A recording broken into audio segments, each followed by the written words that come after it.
హైవ్యూస్, ట్రోలింగ్లు, చెత్త కామెంట్లు, చెత్త వీడియోలు, దాని గురించి మనం ఆల్రెడీ 2-3 రోజులు మాట్లాడుకుంటున్నాం కదా. ఏమండి, దేశానికి సేవ చేయటం అన్నప్పుడు అది ఒక బాధ్యతగా, అది ఒక అదృష్టంగా భావించే వాళ్ళు ఉన్నారంటే మన సోల్జర్స్, ఆర్మీ వాళ్ళు. అందులో 1997లో జన్మించిన కుర్రాడు 2023 అంటే లాస్ట్ ఇయర్ జూలై 19న సియాచిన్ దగ్గర ప్రమాదం, తన వాళ్ళు కాపాడుకునే విషయంలో పాపం తను ప్రాణాలు కోల్పోయాడు. ఆ ముందు రోజు అంటే జూలై 18న వాళ్ళ ఆవిడ స్మృతితో మాట్లాడుకున్నాడు ఫోన్లో. ఏమని, వాళ్ళకి పెళ్ళి అప్పటికి 4 నెలలు, మనం పెళ్లి చేసుకున్నాం, ఇప్పుడు పెళ్ళైన 2 monthsకి ఈ సియాచిన్ ఏరియాలో డ్యూటీ పడింది. కెప్టెన్ కేడర్లో ఉన్నారు, అంశుమన్ సింగ్ వచ్చారు. 2 నెలలు అక్కడ చేసిన తర్వాత, అంటే అప్పుడు పెళ్ళై 4 నెలలు. ఇంకా జూలై 18వ తారీఖున వాళ్ళిద్దరూ కూడా భార్యాభర్తలు చక్కగా అన్నీ మాట్లాడుకొని ఫ్యూచర్ గురించి మొత్తం ప్లానింగ్ చేసుకున్నారు. ఎన్ని సంవత్సరాలు ఎలా ఉండాలి ఏంటి, మొత్తం దాదాపు ఒక ఇక్కడి నుంచి 50 సంవత్సరాల పాటు అన్నట్టు ప్లాన్ చేసుకున్నారు. పాప 2023 అంటే 2073 వరకు ప్లానింగ్ చేసుకున్నారు లైఫ్ మొత్తం. ఆ నెక్స్ట్ డే మార్నింగ్ ఏమి కాల్ వచ్చింది, ఘోర ప్రమాదం జరిగింది, తర్వాత చనిపోయాడు. ఆమె ఇంత బాధలో ఉండి కీర్తి చక్ర పురస్కారం అందుకుంటుంది మన రాష్ట్రపతి ద్రౌపది ముర్ము గారి చేతుల మీదుగా. స్మృతి అతని భార్య అండ్ వాళ్ళ అమ్మ పేరు మంజూ సింగ్, ఆమె వాళ్ళు అందుకున్నారు. ఈ పిక్ పెట్టారు.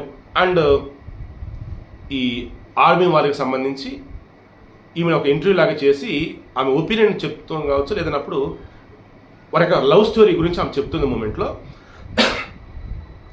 కాలేజీ +2, ఆ తర్వాత అతను కనపడతాం, రొమాంటిక్ అనేవేలో కాదు కానీ but love at first side feeling ఇద్దరికి వచ్చింది. ఆ తర్వాత తను డిఫెన్స్ సైడ్ రావటం, నేను వచ్చేసి నా కాలేజ్ లైక్ ఇదంతా నడుస్తుండటం. ఇద్దరికి దాదాపు 8 సంవత్సరాల పాటు ప్రేమ నడిచింది. దెన్ ఆ తర్వాత మేము పెళ్లి చేసుకున్నామని చెప్పాను. Love marriage. ఆమె నా భర్త చనిపోయాడన్న బాధ ఉంది, కానీ తను హీరోలా చనిపోయాడు, ఈజ్ హీరో అని ఎంత గర్వపడుతూ గొప్పగా చెబుతుంది. పాపం ఆమె చిన్నపిల్లే, హార్డ్లీ 1997 నుంచి 2023 అంటే హార్డ్లీ ఒక 25 or 26 years అంతే. చిన్న అమ్మాయి, చాలా గొప్ప లైఫ్ ఉంది. ఓ రకంగా ఆమెని మనం ఇప్పుడు దేవతలాగా పూజించాలి, ట్రీట్ చేయాలి, ఆమెకు అండగా ఉండాలి, అండ్ నాకు గొప్ప లైఫ్ రావాలని కోరుకోవాలి. అటువంటిది ఢిల్లీలో అహ్మద్ని ఒక బూతులు వాడకూడదని డిసైడ్ అయ్యి, అందుకని వాడతల్లా. కింద కొంతమంది కామెంట్లు పెడుతున్నారు, సార్ వీడియో మా పిల్లలు కూడా చూస్తారు, వాళ్ళు కూడా ఈ వర్డ్స్ యూజ్ చేస్తారండి, ప్లీజ్ అర్థం చేసుకున్నాండి. సో మ్యాక్సిమం వాడినమ్మా, ఓకేనా. సో అహ్మద్ అనేవాడు ఏమని పెట్టాడు తెలుసా, ఈ ఛత్రపతి సినిమాలో కూడా అంటాడు, గుంట బలే పొంగు మీద ఉందిరా అన్ని సంతన అవేలా వాడతారే, అలా వాడు హిందీలో పెట్టాడు. చాలా బాగుంది, దీనిని వదిలేది లేదు అన్నట్టు. అంటే అసలు ఏంటంటే అసలు అర్థం, భర్త కెప్టెన్ అంశుమన్ సింగ్ దేశం కోసం ప్రాణాలు అర్పించాడు.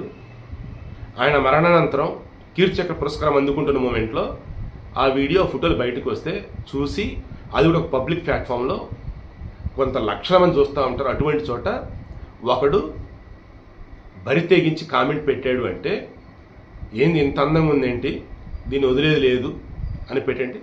అసలు ఏంటండి, అసలు వాడిని ఏం చేయాలండి? కేసు ఫైల్ చేశారు, వాడు ఎక్కడ ఉండేటో మొత్తం ఎదుగుతున్నారు. ఇప్పుడు ఖచ్చితంగా పట్టుకొని లోపలేయాలి. ఈ వీడియో మెయిన్ డిష్ మీకు అర్థమైందా?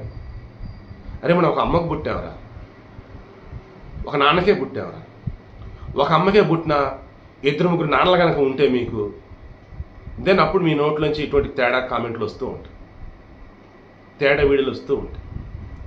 నేను మిమ్మల్ని తక్కువ చేయటమో మీ పుట్టుకొని తక్కువ చేయడం నా ఉద్దేశం కాదు. మీరు మనిషిగా పుట్టారు అంటే, సవ్యంగా పుట్టారు అంటే సవ్యంగా బతకండి, సవ్యంగా ఆలోచించండి. నాకు డిస్టర్బింగ్గా ఉండేటట్టు కొన్ని కామెంట్లు వస్తూ ఉంటాయి, నాకు బాధేసిద్ది, మనం సవ్యంగా ఉన్న సరే ఎందుకు ఇలా అని. బట్ ఇటువంటి వాళ్ళ కామెంట్లు చూసినప్పుడు అరే ఆమె దేవత, దేవతనే వదలట్లేదు ఈ ఇల్లు, నేనే ముందులే ఇంకా అనిపిస్తూ ఉండేది నాకు. సో వీడికి మెయిన్ ఇంట్రెస్ట్ అండి, దయచేసి మీ పిల్లలని పద్ధతిగా పెంచండి, సమాజంలో పద్ధతిగా బాధ్యతగా ఉండేలాగా చూడండి. మన ఇంట్లో వాళ్ళని ఎవడన్నా ఏదన్నా అంటే ఎంత బాధపడతాం మనం, అలా మనం బయట వాళ్ళని అంటే వాళ్ళు ఎంత బాధపడతారు. అంటే ఇప్పుడు కొత్తగా వచ్చిన చట్టాల ప్రకారం చూస్తే ఆడవాళ్ళ విషయంలో ఎక్కడ ఏ కొంచెం తేడా ఉన్నా జైల్లో నీకు బతకాలి జీవితాంతం. So be careful.